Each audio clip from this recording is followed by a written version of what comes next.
views and opinions expressed in this program are those of the participants and do not necessarily reflect the views of BronxNet or the program underwriters.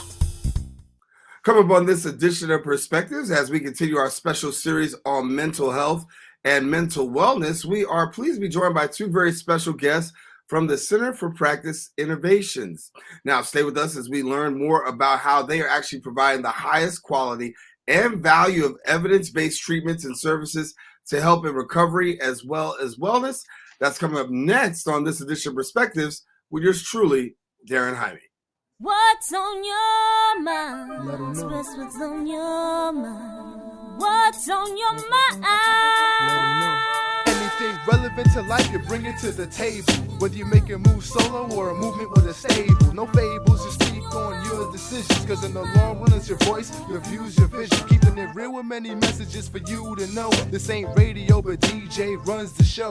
Entertainment, he rocks it. Politics, he locks it. The host with the most would handle any topic. Don't forget to share your perspective with shines of light. Cause it might make a difference in someone else's life. And hello, everyone, and welcome to another edition of Perspectives. Yes, I am Daren Jaime. We thank you for joining us. And as always, you can watch our show every week here on BronxNet's Channel 67. We also have a variety of ways that you can stay connected to us. Of course, you can visit our social media platforms. Our station's platform, of course, is BronxNet TV. You can see us all on social media there. And then if you want more information about the programs that we offer on the station, you're more than welcome to visit our website at bronxnet.org. Now, if you're going to social media, there are some ways that you can be connected. Number one, if you want to reach me personally, my professional page is Daren C. Jaime on Facebook, and then DC Jaime on Twitter, Instagram and Twitter. And there you can find information and possibly some inspiration as well. Coming up on today's show, we're going front and center. We're talking with the Center for Practice Innovations. CPI works to deliver a wide array of training to increase the competencies of the New York State behavioral health workforce. Now, CPI is supported by the New York State Office of Mental Health and also serves as a key resource in spreading the practices identified as most critical in accomplishing the transformation of behavioral health care service. And joining me now, we've got Melissa Hinds, who is the Associate Director for Health and Technology Director Online Assistance Unit. And then we've got Luis O. Lopez, who is the Director of Special Projects and Coordinator of Fidelity and Best Practices. And I want to welcome you both to Perspectives, and thank you for sharing with us. Well, thank you. It's a pleasure to be here, and I look forward to this wonderful conversation with you. Thank you. And Melissa, good to have you as well. And so let's just walk through, just for our guests, a little bit. Share with us a little bit more. I mean, I gave a little intro, but for those who want a little bit more of a more in-depth, I'll do ladies first, Melissa. So tell us a little bit more about CPI. Well, you did a good job presenting us, but CPI started in November of 2007. And so, like you said, our goal is to promote widespread use of evidence-based practices throughout the state. And so CPI is what's considered an intermediary organization. So the Office of Mental Health gives us a charge, and we bring it forward to behavioral health providers. And so we use innovative approaches to build stakeholder collaborations, develop and maintain practitioner expertise, and we build agency infrastructure that supports implementing and sustaining evidence-based practices.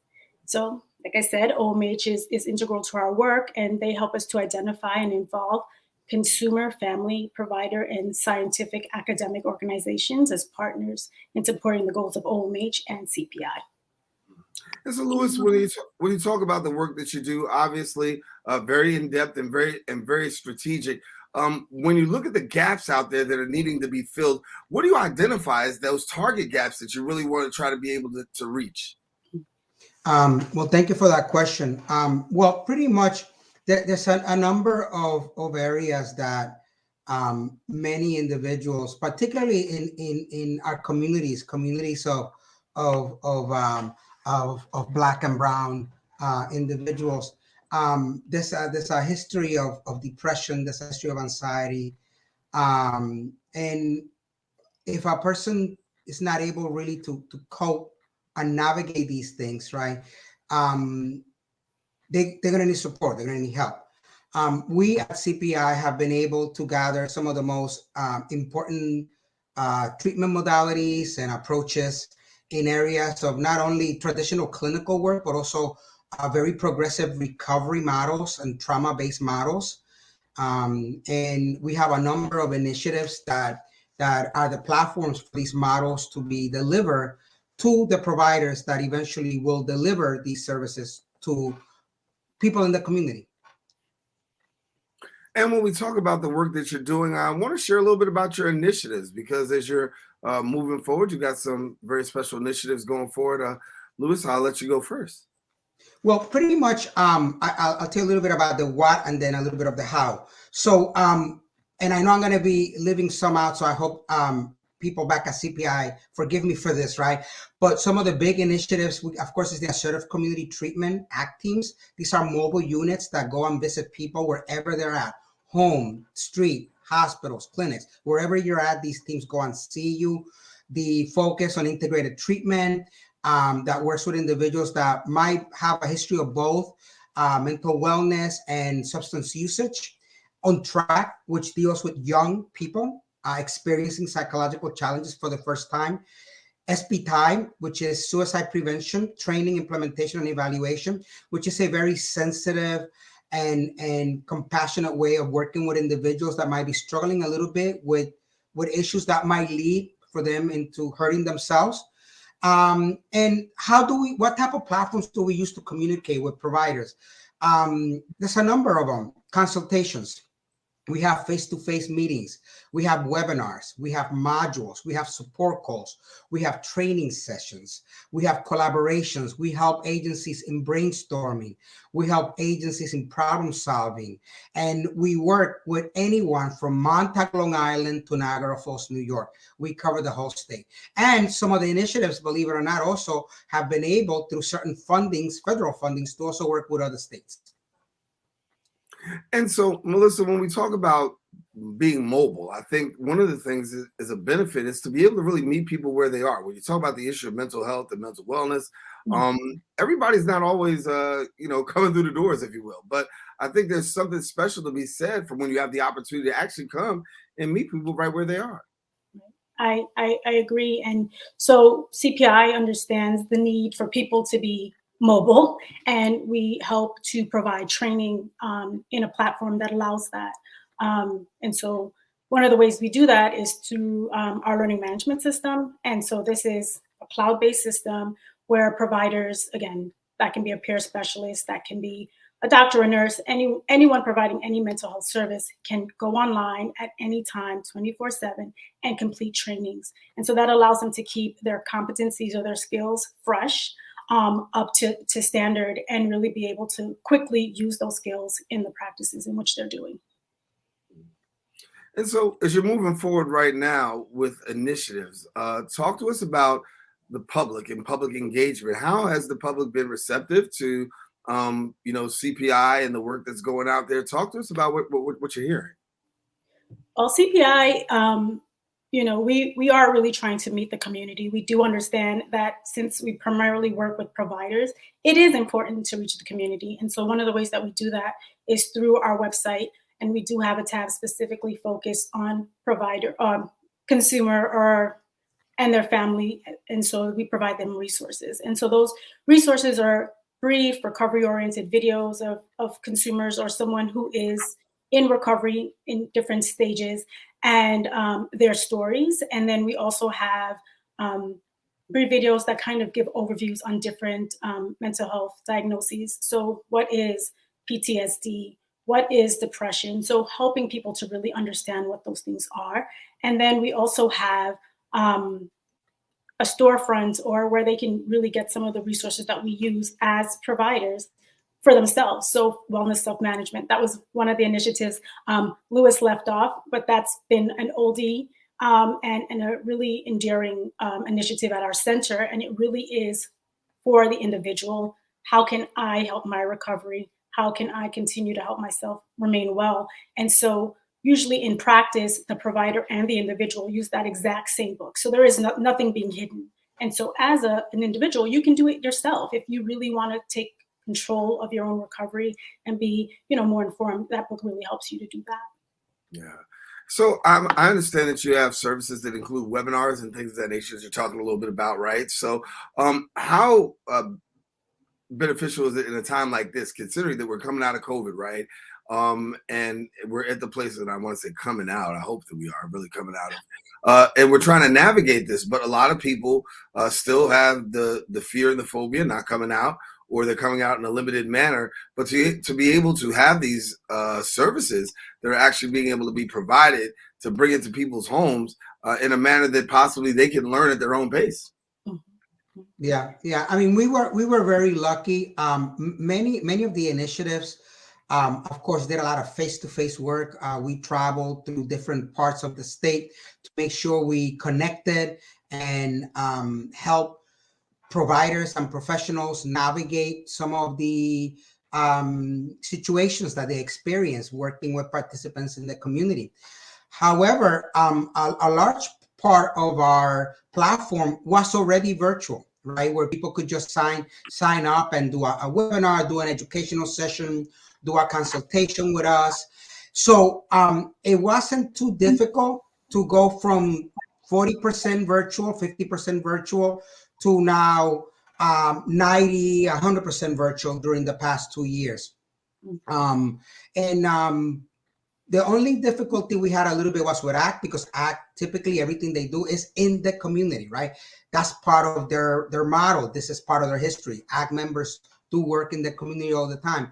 But we were able, even with ACT teams, to be able to do a lot of the work that we did by mainly Zoom, right? Zoom has become such a easy platform to use, and other platforms that the state also utilizes. But I hope, and I'm happy to say, we didn't lose a beat. We were right on it. We make sure that providers got as much as they could based on the challenges that we all had during the past 2 years. Melissa, I know that during this time, we've seen a lot of people who had to deal with isolation and depression, and really going back, and even some have even resulted back into lapsing into substance abuse. Talk to us about what you're hearing with boots on the ground as you're dealing with your providers, as you're dealing with people, because this is one of the fallouts that we've had from COVID. Are you finding that your providers are in a place where they're having to provide increasingly more services? Well, I'll start, and Rich, you can always just jump in. But yeah, I think, you hit the nail on the head. Lots of people struggled through COVID. We already know lots of communities of color had so many issues as it was. And then moving into COVID, where there were limited resources or really limited access to information, you did see an increase.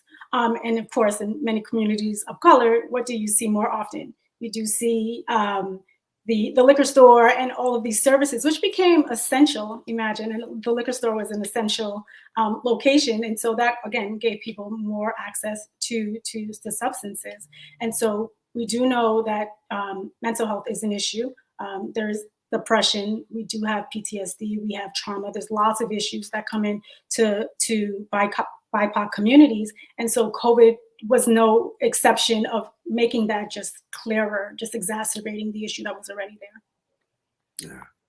Lucy, you want to add any more? Well, I mean, yeah, I think Melissa's right on target. We, as we continue to work with providers throughout the state, they have been mentioning that they're concerned because many of the participants receiving services are encountering challenges with an increase of substances. So they are asking for help, what type of models they could use. Many of the initiatives at CPI focus greatly on outreach, engagement, motivation. So there's so many techniques, so many best practices that we're able to support these providers with to help them better engage individuals when they, maybe themselves not feeling well, not doing well at the moment, and unless you're engaged people, nothing is going to happen. It's all about the engagement and how well you connect. And that comes first before any other treatment starts. Yeah. Let me take a quick break and come back after the break. I want to talk a little bit more about engagement, right? And talk about some more of the services that you provide and how you're doing a great job in really helping people with mental health and mental wellness. CPI, our guest here, we've got Melissa and Lewis, and going to take a quick break right here on Perspectives. We encourage you, don't go anywhere. Perspectives continues coming up right after this.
And welcome back to Perspectives. Daren Jaime here with you. We are continuing our conversation with CPI. We've got Lewis and we've got Melissa who've been sharing with us today. And we want to just take a moment and have an opportunity to talk a little bit, because before the break, we shared a little bit about engagement, right? And Lewis, I want to get your take on this here, because the CPI works on engagement. We know that that's critical, right? Getting people involved, getting people engaged from both, the provider standpoint, the individual standpoint. But share with me a little bit about the initiative that you have in really dealing with engagement and how critical it is to the work that you're doing.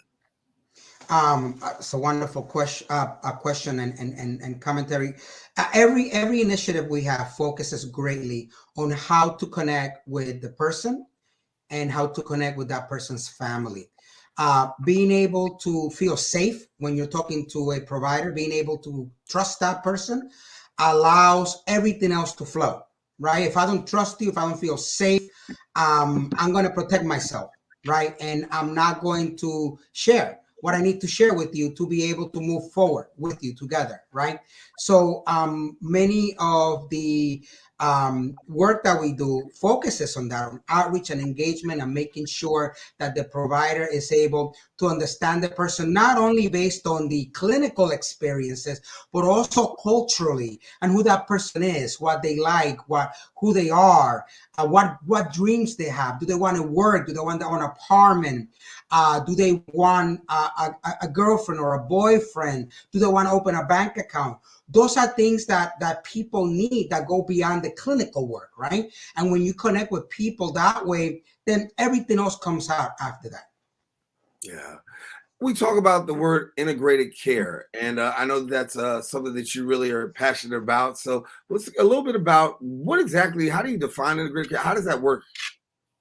Well, in my second life, or the other half of me, I am a nurse. And so integrated care is something that's near and dear to my heart. And so that really is connecting the behavioral health, the person's head, and the physical health, the person's body. And integration is really the neck, just putting the whole body together and making it a full person or a holistic approach to how care is provided. And so what does that mean? Integration is the care of the patient or the person experiences a team-based sort of care. So right now, mostly what happens is you go to the doctor, then the doctor gives you a referral, you go to this other place, and the cycle goes on. But the purpose of integration, or true integration, is the care of the person experiences a team-based approach. So the physical health, the primary care provider, the behavioral health provider work together with the person and their family using a really systematic approach.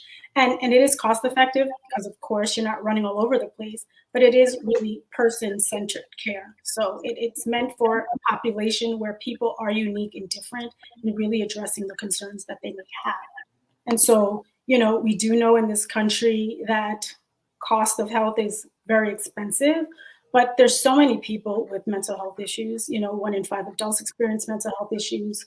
1 in 25 adults experience a serious mental health issue. And so when you think of mental health, your mind affects your body and your body affects your mind. So if you're not doing well emotionally, your body will suffer. And so we really want to make sure that when we talk about care, we're talking about it from the perspective of how every part of my body is affecting my overall health and well-being. Yeah. Melissa touched on something I want to bring back, because when you talk about mental health, you see that 1 in 5, right? 1 in 5. And then when you say, in another category, 1 in 25, and that may seem 1 in 25 may seem very, distant. But when you say 1 in 5, 1 in 5 affects, just about one person in every household almost, right? Yeah, I mean, I think that this is something that we I know, I'm Latinx, and I know my family was not well educated on the fact that from time to time we might need a little bit more support, right? They didn't understand what it is or where it comes from. Sometimes there's blame. Sometimes either you ignore it or you over exaggerate it. And the important thing here is to ask, everything okay? What's going on? Not every person that goes through something needs extensive follow-up. Sometimes they just need somebody that they just could talk to, and somebody could trust, and they could talk to. They could say, you know what, I'm not feeling well. I this happened to me at work, and it's been bothering me for the past week. I guess I just need to talk to somebody. A lot of times it's just being able to get that support to be able to move forward. From time to time, you need more than just a friendly ear. You do, you might need somebody that could help you navigate things a little bit better. But yeah, and it could happen to anybody, and it's okay. And that's another thing, don't feel that you're the only person going through this. This happens, and it's okay. It's okay. As long as you don't feel that you're the only person and that you're alone, I think that's the main thing. Talk to somebody, talk to a friend, talk to a family member, talk to a neighbor, talk to the bodega owner, talk to somebody at work, but talk to somebody. Talk to somebody. Yeah, it's meaningful. That's a meaningful help right there, to be able to talk to somebody. But I think that when we talk about talking to somebody, there is this stigma with being able to share, right? And I think that we especially in communities of color, therapy and having these conversations are not prevalent, because we've been taught what goes on in the house stays in the house, right? But we also know that there's a benefit to having therapy and having more at counseling and being able to talk to somebody. Melissa, are we seeing more people gravitate towards accepting these services because they've been out there? But as I talked in a previous with one of our previous guests, unfortunately, when you talk about being a person of color, seeing somebody like me is not always out there as frequently either. So I don't feel comfortable talking with somebody who may be white, may be Asian. I want to talk to somebody who understands my culture and has some cultural competence. Yeah, I think that is a challenge. We know it's a challenge that continues. Representation is important. But I think one of the things that's also important is really trying to work on getting some assistance that we need. Most of the times you go to the doctor, and doctors are doing a better job about this now. They are asking, how are you doing? They are doing very brief screens at your doctor's office. So they're trying to understand how you are feeling emotionally, mentally, so they can work with you on that. But I think representation is important. It's something that is hard. There are initiatives out there that are increasing that are allowing people of color to find other people of color to talk to who can really relate to their experiences. And I think that's a good thing. But that also then means what? People in our community really need to be taking on the charge of taking on these types of jobs, right? Wanting to do these things to help the people in their community. And so, I mean, I work to do that with the nursing students that I support, but I think as a community, we need to come together and find ways. And again, I know there are other things.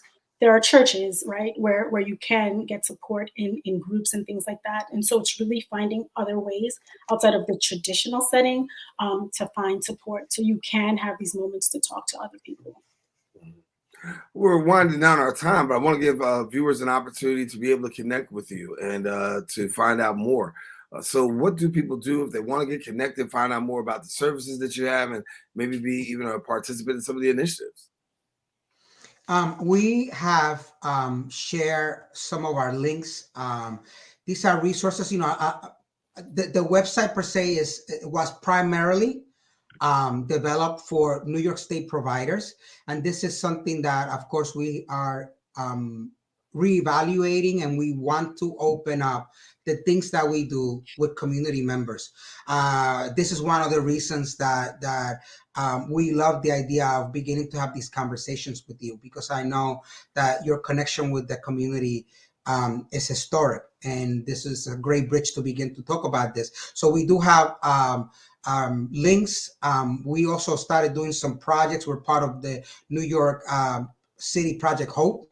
That was sponsored by FEMA. We're part of the Community Mental Health Project, which is sponsored by Black Health, which you're very familiar with, and the New York City Public Library. So we're trying to put a huge effort into connecting with the community more directly than through providers. So hopefully people will be able to link. And also we're going to share our personal emails, professional emails. And if people have any questions and they want to follow up, they could also do that. Yeah. Melissa, what do you want people to know? I think in a time like this, especially when we're dealing with these critical issues when it comes to mental health and mental wellness, what's the message you want to send? I think the message for me is support is available. It is possible, and it just takes that one step of connecting. And so sometimes it may not be your family, but you do have a friend. You do have someone that you can reach out to, and definitely do that. Yeah. Well, I want to thank you both for coming and sharing with us today. Certainly it's been a great conversation. We talk about the issue of mental health and mental wellness. As we said, it's so prevalent, particularly in communities of color. And I think it's important that we're going to continue to have this conversation. And for our viewers, CPI will be back, and we're going to continue to do more that we can be able to share with people. Because as we said, if 1 in 5 people deal with this, we're talking to somebody, right? I mean, it's somebody that's directly connected. So we want to be able to provide some access to resources, information, things of that nature. And so that's part of our commitment here on Perspectives. And we want to thank you both for coming and sharing with us as we continue in our commitment that we are able to do what we do. So thank you both, Luis and Melissa. Thank you. Thank you. Thank you very much. Stay safe. Thank you. All righty. Well, I want to let you know that we've had a wonderful time today talking about the issue of mental health and wellness. And when I say wonderful, because it's a conversation that needs to be had. And too many times, as we said, we have not had the necessary conversations. There are services and there are helps that are available. There are resources in our community, and we want to do our job of connecting you to them. Now, many times people say, well, I don't want to go. I don't want anybody to think that, that I'm crazy. I don't want anybody to think that I've got issues. Well, number one, we've all got issues. Number two, just because you have issues, it doesn't make you crazy. If your head hurts, you go see a doctor. You see somebody. If your feet hurt, you go see somebody. So mental health and mental wellness is something that we should not be ashamed of. It should be something that we run to and flock to, so that way we can live a better and a holistic life. Listen, that's just my perspective, but that's why we come to this show, to get a variety of different perspectives. So that's my perspective. I encourage you to share yours. You can do that by reaching us on our social media platforms. Also, check out the links that you can see, where you can see some of the past episodes and other things that we've had here on Perspectives and BronxNet. So we want to thank you for watching Perspectives. I am Daren Jaime, saying take care, God bless, and share your perspective with somebody else, because you don't know. It just might make a difference in somebody else's life. Take care. Share your perspective.